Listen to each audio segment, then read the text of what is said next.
Hari ini kami dari Polres Tulungagung kami akan melakukan rilis terkait pengungkapan adanya laporan tindak pidana penipuan dan penggelapan.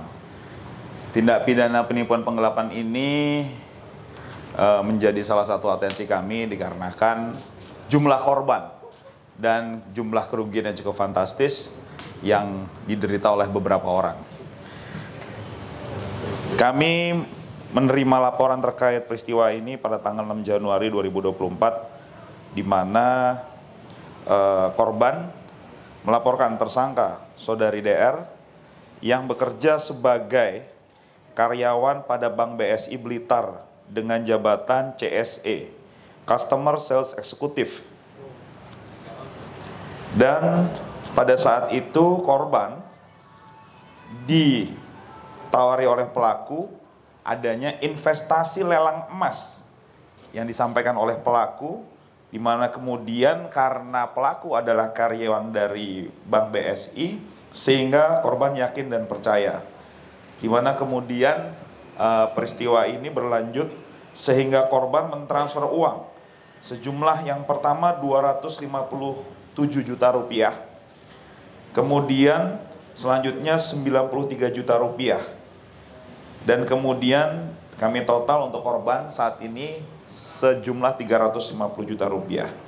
Kami ketahui bahwa lelang emas sebagaimana yang dijanjikan pelaku kepada korban ini adalah fiktif.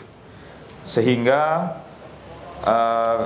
kemudian melakukan penyelidikan dan diketemui pelaku dan mulai dilakukan pemeriksaan. Ternyata korban bukan hanya satu orang dan ada beberapa orang, sehingga kemudian secara umum dari beberapa korban tersebut ditotal nilai kerugian hampir sekitar 5 miliar rupiah.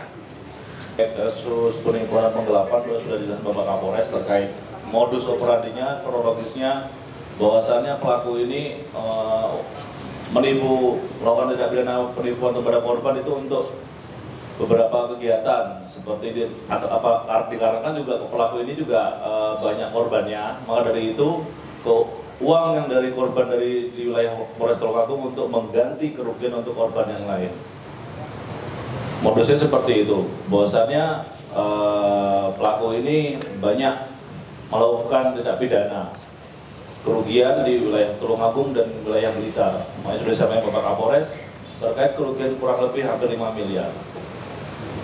Di Polres Tulungagung juga sudah beberapa korban yang sudah ada yang laporan, maka dari itu untuk kita tidak lanjuti terkait laporan korban tersebut. Pasal yang disampaikan sama Polres Kapolres juga sudah disampaikan terkait pasal 372 dan 378. Barang bukti yang kita amankan, yang seperti rekan-rekan lihat di depan, banyak seperti dokumen. Yang pertama, 1 lembar bukti store tunai 93 juta dari rekening BCA, 1 lembar transaksi rekening koran Bank Syariah, 1 lembar screenshot bukti pengiriman uang melalui M-Banking dari rekening BSI, 2 lembar screenshot percakapan WhatsApp antara korban dan pelaku, 1 berkas rekening koran Bank BSI, 1 buah HP merek iPhone, 1 berkas rekening koran BCA, 4 lembar perjanjian kerja waktu tertentu. Itu yang barang bukti yang kita amankan. Kedepannya kita masih proses penyidikan lebih lanjut untuk pengembangan terkait peristiwa tersebut.